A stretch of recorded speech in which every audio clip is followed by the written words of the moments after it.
everyone, and welcome to a new episode from our podcast Land Talks, brought to you by G20 Global Land Initiative. Today we have Rosa Galvez, a senator from Canada. Welcome to our podcast, Senator Rosa.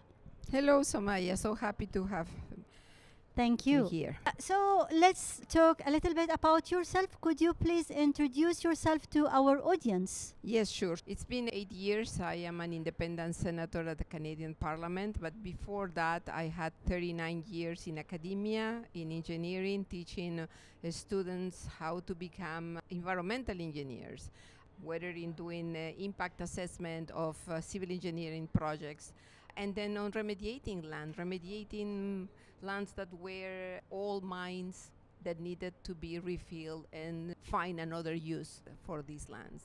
Okay, great. Thank you. Let's talk a little bit about climate aligned finance. What do you think about this topic? Wow, yes, it's one of my favorite topics. Okay, great. So, could you please explain what climate aligned finance entails and how Canada's approach can inspire or be applied in other countries to drive sustainable development? Absolutely. So you see what happened is that the crisis that we are living, whether it is the plastic pollution in the ocean, in the rivers, whether it is the greenhouse gas emissions in the atmosphere, whether it is the pesticides and too much fertilizer or too little fertilizer in the soil, all of that is related with our economic model and with pollution. So what happened is that the finance and economic sector has not succeeded in internalizing the cost of pollution. So when, and despite of the fact that legislations are there that says polluter pays, in practice it's not implemented. So we have pollution in the form of emission causing planet warming. Yes. And we have pollution in the form of plastic contaminating our agricultural soils. And we have extractivism using so much water that it depletes the aquifers and renders the soil unusable for agricultural purpose. So what we need to do is align our finance and economic systems with our environmental climate commitments. So climate aligned finance act or approach or initiative means to tell the finance sector that they need to consider the damage that they are doing to the planet. They have a name for that, and they call it double materiality. Because on one hand, you have, for example, just take for example, the insurance financial sector. Yes. So the insurance right now are deserting some regions in the world because of too many, too destructive, too severe extreme weather events. It happened in Hawaii, it happens in Miami, it's happening in Spain. So all these extreme weather events destroy essential infrastructure, and there is too much claims for reimbursement. Yes. So the insurance says, okay, I'm quitting that, but and otherwise the government comes and needs to help me if they want to keep insurance there, and the premiums goes higher and higher. But at the same time, they invest in fossil fuels. They invest in economy that is not circular, in economy and in sectors that produces waste and perpetuates the vicious cycle in which we are, the roots of all the crises, the planetary crisis that we are living. Call it ocean acidification, ocean pollution, planet warming, excess nutrients, plastics, it's all becomes to this root. So I think that economic model as it is has attained its limits, Yes. and we are at tipping points with respect with planetary boundaries, and we need to rethink the way we develop ourselves. Okay, that's great to know. Thank you so much. So let's go to another topic, which is safeguarding water resources. At an international level, what key actions or collaborations are needed to effectively safeguard water resources in the face of climate change and degradation? Yes. So first, a lot of our process to produce something, take for example the plastic, or to produce some minerals that are needed, consume too much water. Just for example, to give you an idea, per barrel of oil from the tar sands in Canada needs 30 barrels of water. Wow. To produce lithium that is needed for the batteries, I think it's also in the same order of scale of water that is needed. And large scale agriculture also needs a lot of water. So what happened is, when we talk about the desertification problem, in reality what we are talking is a problem of water management. Yes. So we are taking away the little water that is there, we are taking it very fast, and so we are creating desertification problems. So the other issue too now is that with global warming, the weather patterns are changing. So now we have atmospheric rivers. So in Canada, for example, in British Columbia, we had an atmospheric river that brought the volume of the Mississippi River in few days. And it flooded a whole agricultural area. It just wiped out all this area. So the agricultural people need to be insured because they lost their crops. And so there is going to be some missing supplies in agro-food because of this. And so this is going to happen more and more and more often. And so we need to create resilient infrastructure in order to keep the water. I can tell, I've been around the world, I can tell you what, for example, in the Andes people are doing, because the Andes give the water to the cities that are in the coast. But if the Andes are melting, where is the water coming? So we can construct some wells to feed aquifers and retain water there. Probably we will have to do more desalination.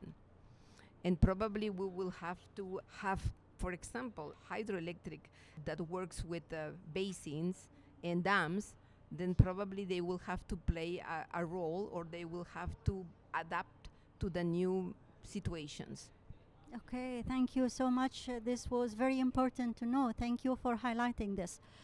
So, what type of global governmental mechanism or instruments do we need to tackle land degradation on a longer and more coordinated scale? This is a very, very important question. More and more I talk, more and more I realize that, as I mentioned, the roots are common to all these problems. Yes. What we have accomplished. So I think that hopefully United Nations and the countries do introspection and start thinking in more efficient types of governance of these mega institutions that are needed. Absolutely. They were created because we needed to reconstruct after Second World War. Yes. And so it was a purpose, but the purpose has changed today. And maybe we need to rethink and see. For sure, this ecological transition and this energy transition was supposed to be a marathon. We're supposed to have 40 years because it's been known for now 40, 30 years that we were warming up, Yeah. So, but we didn't. But the clock is ticking. So now this marathon is turned into a sprint. Yes. And we just have only, a decade to solve some of these let's problems. hurry up. We need to hurry up. We need to be more efficient, and we need to have COPs where we report on implementation. Yes, thank you so much. Okay, talking about shaping the restoration agenda, how do you think we can shape the global land restoration agenda to ensure long-term sustainability and resilience for both people and ecosystem? Yes, so I think that what is missing in our way of thinking is circularity. Yes. Because even for the mines or for the agriculture or for whichever sector, you go and you say, okay, I'm going to build this infrastructure, and then I'm going to exploit it, I'm going to use it, and that's it, forever. Yes. We don't think in that one day the mineral resource will be finished. It will leave a big hole in the ground. We don't think that the soil will impoverish and that we have a very weak soil incapable of producing any more crops Yes. or food. And so we really need to think holistically and in circularity. So the waste of one thing can become the primary resource for another type of enterprise. And in that sense, agriculture, we have so much agricultural waste or food waste that needs to be recycled into the same sector or maybe into another sector. So we need to adopt a circular economy. Yes. And I think one of the very good sectors in which this can be really, really implemented very fast is in the agro-food sector. Okay, great. So, in your experience, what is one consistent outcome of land restoration? I mean, what is the one thing you can confidently say will happen when land is restored? So many things, so many good things, and we don't tell enough.